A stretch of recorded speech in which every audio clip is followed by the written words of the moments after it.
l'agriculture en entrant dans le 44e Parlement? En fait, moi, j'ai une vision que je vais apporter qui est en 3 aspects.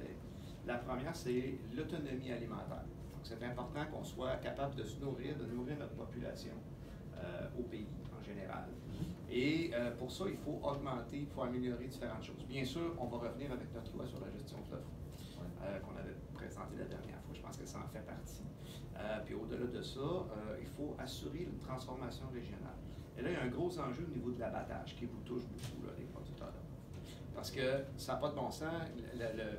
Les centres de transformation sont beaucoup trop concentrés.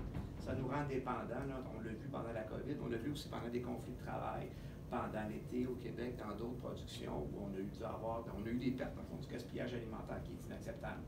Et moi, je pense qu'il faut diversifier l'offre d'abattage. Et pour ça, je pense que ça va prendre un soutien de l'État. Donc moi, je veux qu'on étudie cette question-là précisément pour lancer cette optique-là. Ensuite, mon deuxième volet général, c'est l'environnement. Vous savez, en environnement, là, la société est rendue ailleurs. On veut faire des choix collectifs. Mais ces choix collectifs-là doivent être assumés aussi collectivement. Et je pense qu'il faut revoir toute la façon dont on supporte notre agriculture. En le sens où il faut encourager les gestes qui sont bons pour l'environnement et les innovations. Il faut permettre aux entrepreneurs que sont les producteurs agricoles d'innover sur leur entreprise. Parce que dans le fond, on dit toujours les agriculteurs, mais vous êtes des entrepreneurs, ce sont des entrepreneurs. Et un entrepreneur, ça a de l'initiative, ça a du leadership, mais il faut le laisser bouger. C'est toujours pogné dans une paperasse, dans une réglementation qui n'en finit plus, c'est là qu'on a de la misère. Donc, il faut trouver une façon de reconnaître l'amélioration des pratiques. Puis vous en avez déjà apporté. Puis chaque fois qu'on fait une amélioration de pratique qui amène potentiellement une perte au niveau de la productivité, puis souvent, ce ne sera même pas une perte, hein, ça peut amener un gain, mais ça vaut quelque chose, ça. Et il faut reconnaître ça. Et je pense, moi, qu'il faudrait... L'UPA parle d'un programme agri-vert, ça pourra prendre le nom que ça prendra, mais moi, je pense à une espèce d'agri-investissement, où le producteur pourrait contrôler les sommes qui sont là. Pas avoir besoin d'attendre avec un programme fédéral, que le grand fédéral qui sait tout décide du jour au lendemain, bien voici, c'est le temps d'innover sur vos fermes. Certaines entreprises viennent juste de le faire, d'autres ne sont pas en mesure de le faire parce qu'ils viennent de faire l'acquisition. Donc, il y a différentes situations. C'est la base qui connaît ses besoins. Donc, l'idée générale là-dedans, c'est de reconnaître l'innovation environnementale, de l'encourager et de l'encourager, de la soutenir financièrement. On a de la place, hein. Vous savez que l'agriculture au Canada, c'est soutenu 2 fois moins qu'aux États-Unis, puis quand on se compare avec l'Europe, c'est encore pire. Puis je parle d'environnement, mais ça peut aller plus loin. Si je parle trop longtemps, il faut m'arrêter. Si tu veux répondre à toutes les questions dans un coup, c'est correct. On peut aller plus loin dans la multifonctionnalité de l'agriculture. Parce que vous êtes des protecteurs dans l'environnement, vous êtes des gens qui nous nourrissent, vous êtes des protecteurs de l'environnement, mais vous êtes aussi des gens qui occupent le territoire de façon dynamique. Des gens qui amènent l'activité économique dans les régions. Puis en bout de piste, c'est pour ça que nous, on pense qu'il faut protéger le modèle de ferme familiale, puis aider les entreprises à se développer, parce que si dans un rang, il y a 2 familles plutôt que 10, bien, l'école du village, elle va être vide à un moment donné aussi. Fait que ça se répercute beaucoup.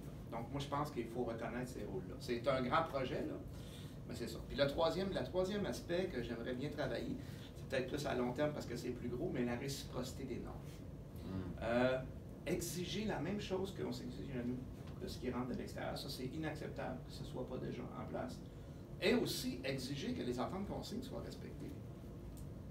Je pense entre autres là, au marché européen, où bœuf à peine à rentrer encore. Ça fait plusieurs années qu'on a sacrifié le fromage, là, on a sacrifié des choses pour acquérir une part de marché, puis on n'a pas cette part de marché-là. Donc à un moment donné, c'est du donnant-donnant, une entente internationale. Je pense que le Canada, il faut qu'il se tienne debout là, quand il signe des ententes internationales.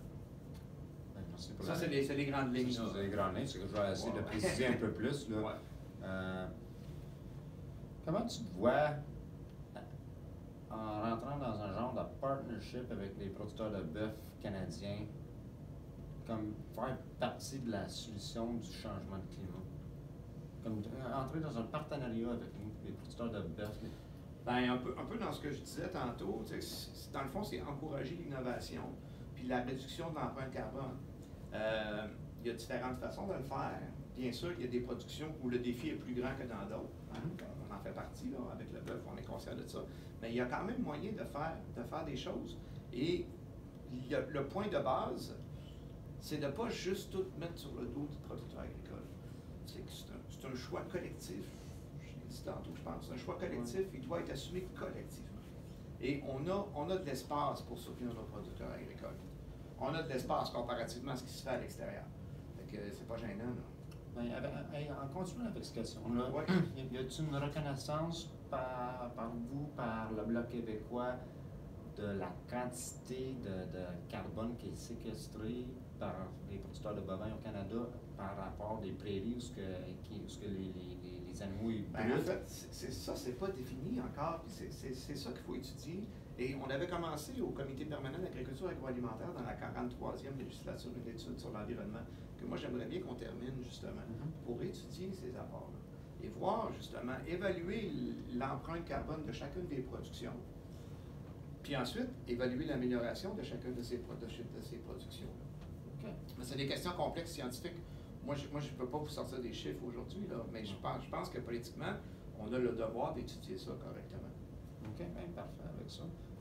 Je ne vous ai pas parlé, là, je ne sais pas si ça dans les questions, mais il y a un enjeu important au niveau de la santé animale aussi, du bien-être animal, au niveau du transport, des nouvelles réglementations. Je ne sais pas à quel point l'ensemble du pays est touché par ça, mais au Québec, on est très touché par ça. Au niveau du transport, puis là, il y a des études qui sont en cours présentement. Puis on avait demandé, l'UPA avait demandé à la ministre Bibeau de prolonger le moratoire. Je ne sais pas quelle va être la décision, là, mais c'est important, je pense, d'attendre des études formelles pour voir qu'est-ce qui vaut la peine de faire. Puis il va falloir ajuster cette réglementation-là. Personne ne veut de la cruauté animale. Tout le monde est d'accord pour le bien-être animal, mais il faut aussi être réaliste dans les conditions de transport. Et c'est là que ma proposition d'augmenter la capacité de transformation régionale pourrait venir apporter un baume aussi. Puis quand on parle d'empreinte climatique, là,